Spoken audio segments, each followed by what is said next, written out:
Did you see the fucking article today? There was a thing on the CBC, and it was talking about the word freedom, and that the word freedom is being used many times by far right activists. Freedom. Here, I'll send it to you, Jamie, because this is so fucking. Canada is so fucking wild right now. It's such a like really crazy place. Here it is. Why the word freedom is such a useful rallying cry for protesters. The word has become common amongst far right groups. So by putting that far right in there, far right, but like there's no indication whatsoever that those truckers in Canada were far right. A lot of those are working class people that just did not like the idea that they were being forced to do this medical procedure in order to keep their job. And so they label them as far right. Yeah. Trudeau personally labeled them as racists and misogynists. Just so he could disparage them. Yeah. Just so like whatever they say doesn't mean anything. Yeah. So this is what they're doing here with the term freedom, which is like one of the most basic tenets for human rights, your liberty as a human being, your ability to express yourself, your ability to talk about things, to protest, to do what you want. That's what freedom I mean. is so fucking important. Inherent in the idea of a free country is the right to protest. Right. They go hand in hand. That's why that headline is beyond parody. It's a real headline, people. They're not there. It's nobody got duped again by The Onion that was passed off as reality. I'll pull it up later as well. How freedom became the rallying call of the far right. Right now, people, if you love freedom, you're a fascist. War is peace, ignorance is strength, and whatever the heck else George Orwell said. So, thoughtfully. But it's actually something that's being pushed on the CBC.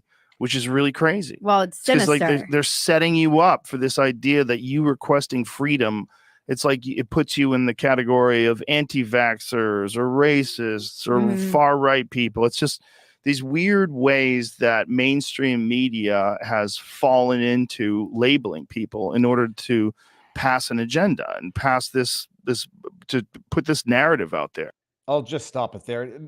Only to correct Joe in one sense, the mainstream media hasn't fallen into anything. They're part and parcel of propagating that narrative. They're part and parcel of making that a reality so that the person who employs them, who funds them, will continue to remain in power and continue to fund them. It's a vicious circle of a captured media, and it's what fascism is in its truest form. Government working with media, working with big corporations to consolidate power and exercise it against the citizenry. Oh, and that was recent. That was a recent episode of Joe Rogan with Bridget Fedesi, but it was before the news. Commissioner Rouleau exonerating Justin Trudeau, ratifying Justin Trudeau's cracking down on that far right thing known as freedom. Today we got Keith Wilson in the house. The lawyer for the Convoy, the lawyer for Tamara Leach, testified during the commission, and the lawyer who looks like a lawyer is going to break it all down because I went on a diatribe on Saturday.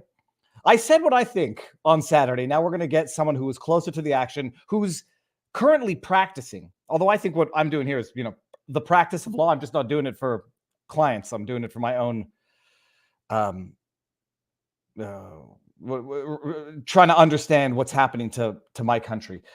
Before we bring in Keith, however, you may have noticed. Ooh, I hope I did. Let me just see. Let me just make sure. Because I don't want anyone feeling duped. Did I specify that this stream contains a paid promotion? Yes, I did. It actually contains two. We'll do them real quick before I bring in our guest for the day. Let's start with 4 Patriots, people. First of all, I have got to I appreciate the companies that offer products that people need and that are not afraid to sponsor the channels of the fringed minority holding unacceptable views. 4 Patriots, something that everybody should have: generators, solar power generators. National security experts are warning our aging power grid is more vulnerable than ever. In January, not sure if you heard about this. I think you did. The third time a power station was vandalized, assaulted, desecrated, shot up I've moved to Florida right before Hurricane Ian. I went out and got a huge diesel powered generator just in case. We didn't actually lose power because the hurricane went around us, but then my parents, old, nervous people, they say, Viva, David, you shouldn't get a power generator. Those things will kill you. More people die electrocuting themselves with generator. I don't know if they're right, but I returned it the next day, and we'll be getting a solar powered generator. A blackout lasting longer than a few days, weeks, months, your life would be frozen right there. That's why having your own portable solar-powered power station is more important than ever. With the Patriot Power Sidekick, and for Patriots, you get a solar generator that it doesn't install in your house. Quick, easy, portable. You get the power of the sun. It powers fridges, a fridge, computer, cell phones, etc. It's very good. Let me see here. Make sure I don't forget anything. Not only that, you get 10% off your purchase by typing promo code VIVA. So go to 4patriots.com. It's a small, portable, solar-powered generator, powerful for your essential needs. If you go camping, it's good for camping as well. And I like to thank my sponsor. And something that's worth its weight in gold. Could be nothing other than gold itself. Birchgold.com. The other sponsor. But one day I'll have like a Scrooge McDuck room with gold coins. I'll never have it, even if I had the money. But gold. Biden administration's New Year's goals of tax and spend, turn a blind eye to inflation. Are they at odds with your securing your savings? It's very easy to lose the money that you've made. You work hard for your money. It's easy to lose it. You can go buy Nortel, GM, Ford, Bitcoin, and you can lose your money, your hard-earned money, very quickly. One way to ensure that you actually, retain the money that you've worked hard to earn. Even if you stick $100 in a bank account, with the inflation in Canada and the United States, you'll lose 8-10% just by letting it sit there. Gold. For over 5,000 years, gold has withstood inflation, geopolitical turmoil, and it looks cool to hold in your hands and say, this is, a small car in my hand. You can protect your savings. Birchgold.com, promo code VIVA/VIVA. You'll get a free info kit as to how you can roll over your investment savings into precious metals. When you buy gold, you're buying gold. It's all 999% pure gold. You're buying a service, depending on who you go through. Birchgold.com. Phenomenal service. Thousands of 4-star ratings. A+ with the business of Bureau, whatever it's called. Birchgold.com. Find out how to invest in gold. Save the money you've worked hard to earn. Promo code VIVA. You get a free info kit. And all the links are in the description of the video thingy thing. It's in the description box, people. Okay. Now, talking about a world going to Shiat. Inflation because of corrupt, incompetent regimes who are hell-bent on taking the tax dollars of the citizens they represent, shipping it elsewhere. It's nice. We're working for other people right now. We're working for other people. Opioid crisis in Canada and the United States. Mental health crisis in Canada and the United States. Justin Trudeau's found his solution to the mental health crisis. Let them kill themselves. Phenomenal. You'll save some money in the healthcare system too. The world seems to be going to absolute shite. And if the black pill of Justin Trudeau suppressing the most beautiful, peaceful protest violently, maliciously, opportunistically, if that wasn't the black pill of black pills, well, the black pill of black pills came Friday when Commissioner Rouleau ratified, exonerated, emboldened Justin Trudeau and his rabid sycophant followers on social media. They have been vindicated, people. Justin Trudeau was justified in invoking the Emergencies Act. Okay, that's one heck of an intro. Keith, I see you in the background. One of us is crooked. Hold on one second. Okay, bringing you in. Neither of us are crooked. It's that chair in the background that was throwing me off, and that slant on the wall a little bit. For anybody who doesn't know Keith Wilson, attorney for the Freedom Convoy, the corporation, the entity that was raising funds, that was organized, or that was organizing the protest. Tamara Leach. Who else were you representing, Keith? I mean, you've been on the channel now a number of times. Everybody should know. Sure. But who were you representing?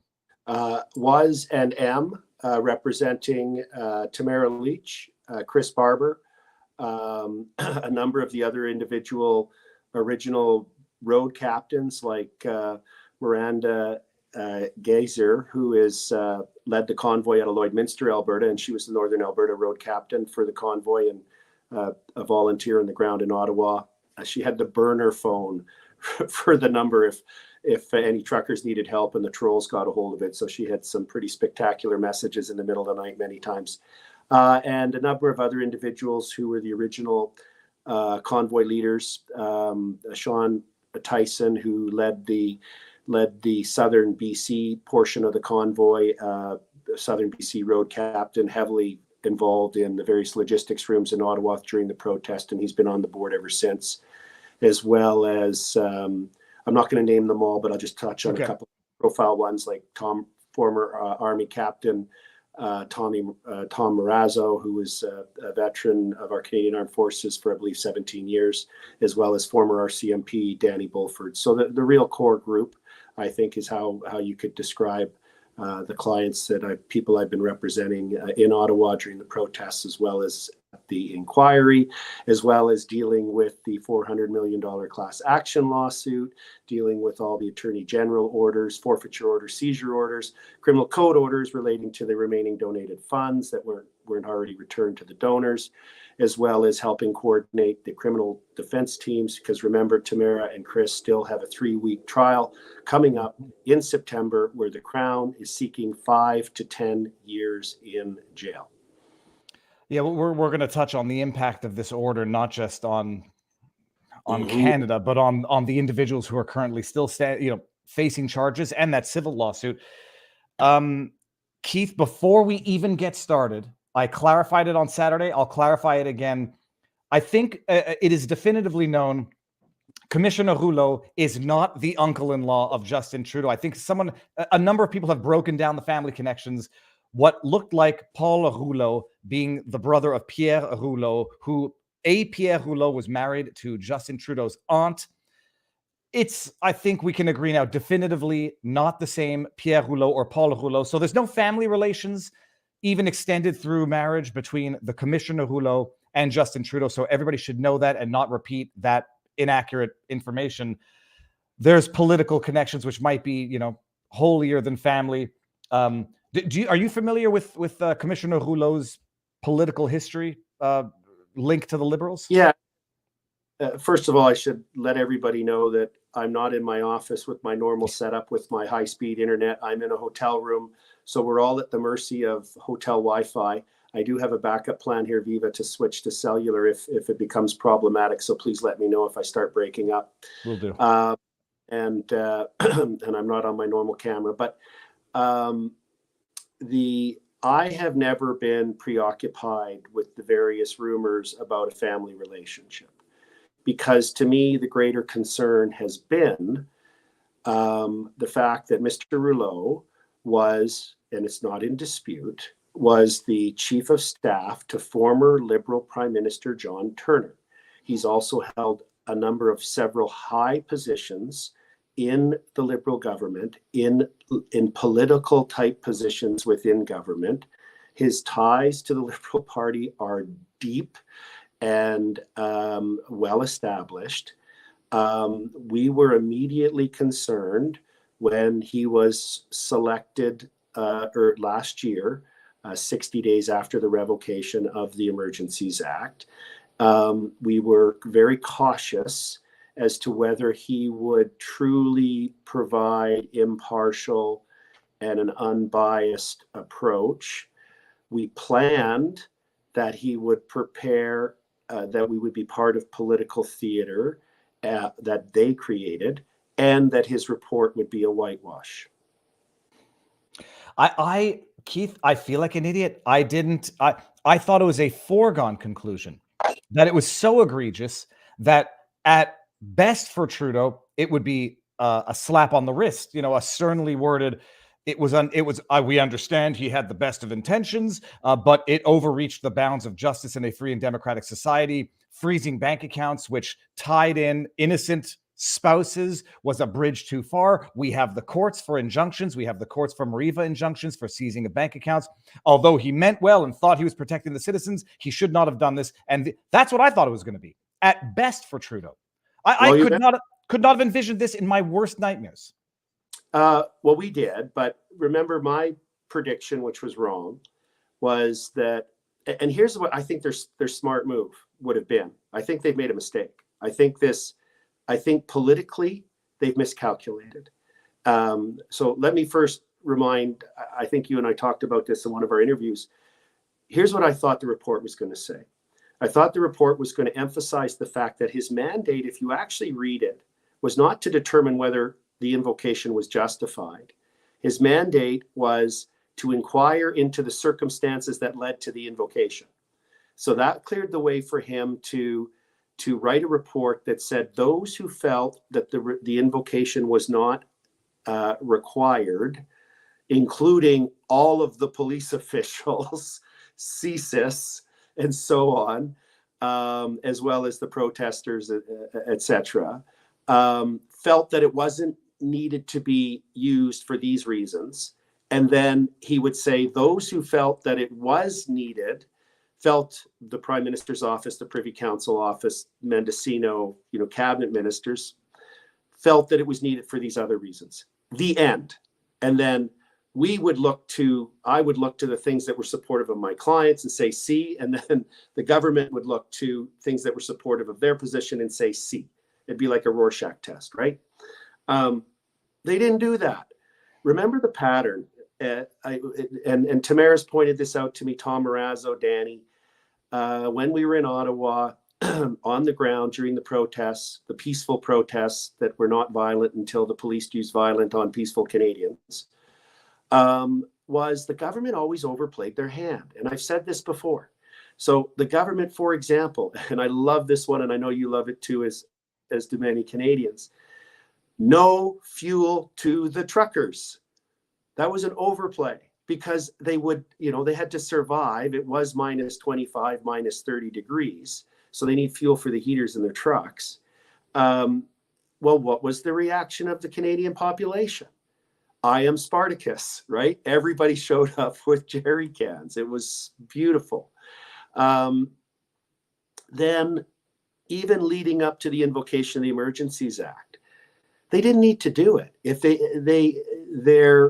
their challenge, as we confirmed and as we suspected while we were on the ground, as was confirmed by the testimony in the inquiry, was they didn't have enough police resources to deal with the number of truckers and protesters on the ground. So they were slowly building to the point where they had what they thought were sufficient forces to make a move.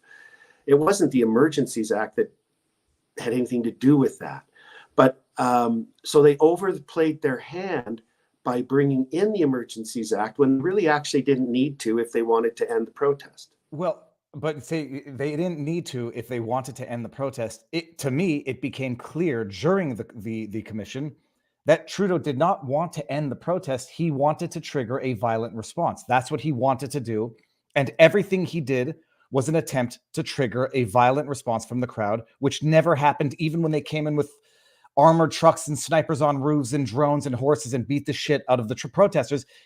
It was clear from the commission evidence that Trudeau was trying to provoke a response, that CSIS was telling him, if you do this, it's going to be counterproductive, and he did it anyhow. And my only conclusion is that he wanted a January 6th type response so that he could then justify simultaneously invoking the Emergencies Act or even retroactively. So that's why I say, he didn't, I agree with you in the sense that he didn't have to, but he had to because he had a specific end goal in mind, which he still somehow got to, Keith. Well, and I'd take it just a slight step further. I think that what he was angry. And I've described him as a petulant child prime minister because we've seen his behavior, right? So he was angry, and I think he wanted to lash out and intimidate those Canadians that had stood up to him. So I'm agreeing with you, but why did he want a violent situation? It's because he was angry, right? He wanted to show his power, his disdain for hardworking truckers, Canadians, blue-collar Canadians of all ethnicity, and not just blue-collar, of all backgrounds, that went to Ottawa to protest 2 years of government overreach and mandates. So I agree with you in the sense that I think his ultimate end game was to take steps so that he could intimidate, punish, retaliate against the people that were rising up against him and calling him out. And yes, so if you're mad and you've got a bunch of clubs and there's one that's really big and it's the biggest of them all, you grab it, right? Even though you don't need to grab it in the circumstances. So, but look at the dominoes it created. The domino it created was, and we knew this on the ground. We remember, because we heard rumors a number of days before the invocation, so it would be earlier in the week before. We started researching the Emergencies Act with my legal team. And I noticed right away, hey, if they do invoke, they're going to have to call an inquiry. So it's like, oh boy. I said to Eva Chipiuk, my wingman, I said, well, I guess we're on this file for at least another year. And so that now they've got a problem, because Trudeau and his cabinet have invoked the Emergencies Act. They revoke it after a number of days, only a mere number of days, it being, miraculously this national crisis is resolved in but a few days, showing it wasn't a national crisis at all. And now he's like, oh, we got to have this national inquiry. Who am I going to pick? He picks Mr. Rouleau. Okay. And then, when we entered into this, I'm in Calgary right now, along with Tamara Leach, Chris Barber, the rest of the board. We had previously scheduled to come down because, as you may know, German member of the European Parliament, Christine Anderson, is in Canada. She arrived here, and there was a number of events. And also the board needed to get together to do some planning, to deal with some of the legal issues. We held a press conference yesterday.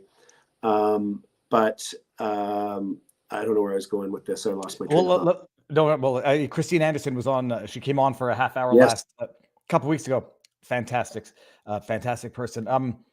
Okay, so actually, one last question about this subject before we go on over to Rumble, and I'm going to play a video just in case anyone forgot about it. Rouleau, not a family relative. Rouleau's a common last name, but politically connected. Keith, some people are going to say, dude, that doesn't prove anything. It was 30 years ago that Rouleau was politically involved with the Liberal Party. I forget the name of the prime minister, 1980s, 1990s. On the one hand, I don't know that that's true. I don't know if he's been apolitical or politically not involved since then, but even if that's the best case spin, does being a highly partisan political player 30 years ago, should that not have sparked a lot more concern than it did spark for spectators to this commission? Well, as one should do, one should go into these processes in good faith and in hope that you're dealing with unbiased decision makers, as we always do as lawyers when we go into courts or into hearings. But we're not naive either. So we did plan and assume that it could be a whitewash report, and this could be political theater. And I guess my high level comment on the report, Viva, is this. You were there. You were in Ottawa. You know what you saw. Your viewers saw through the lens of your camera. They know that was undoctored feed, that was reality coming to them on a flat screen. And just stop, clear the air for a minute. Don't worry about the 2,000 pages of BS. And just ask yourself, in the context of the War Measures Act, now called the Emergencies Act, having only been needed to be used in Canada in 3 other instances, World War I, and imagine the state of the country and the anxiety and the fears of what was going on in World War I and conscription and people dying on great scale and all the heartache and fear and rationing and changes to the economy and lives. Same with World War II. And then the FLQ crisis, where there was bombings, kidnappings, and murders. Ask yourself if what you saw with your own eyes and what your viewers saw through your lens, whether that comes anywhere even remotely close to that kind of scale. Keith, I'll take it one step further before we move over to Rumble. Sure. I saw that. Everyone who, and there were hundreds of thousands of people who saw that. I watched the freaking commission. Nothing was adduced as evidence during that commission that could possibly justify the drafting of that report. I have not read the entire thing. I've been searching through for keywords for subject matter that I find relevant for my purposes. The report, it was as though it was, I'm not suggesting it was as though it was drafted by Justin Trudeau before. It's as though that piece of work was the justification to invoke the Emergencies Act in the mind of the person who's hell-bent on invoking it, and not the post-mortem analysis based on the evidence that we saw. Microaggressions, the sense of the fear of violence or the fear of aggression, an incompetent police force that was not in tandem with negotiations. Nothing in that report reflects the evidence that was actually adduced, which is the most, it's the most blackpilling thing about it. It's like, I was watching Rouleau. It looked like he got it. That report could have been drafted before the evidence was adduced, and not after it. Now, with that said, I'm gonna end on YouTube, everybody. Head over to Rumble or Locals if you want to do that. And Keith, I'm just going to show a quick video. Yeah, no problem. To refresh everybody's memory here. Ending on YouTube.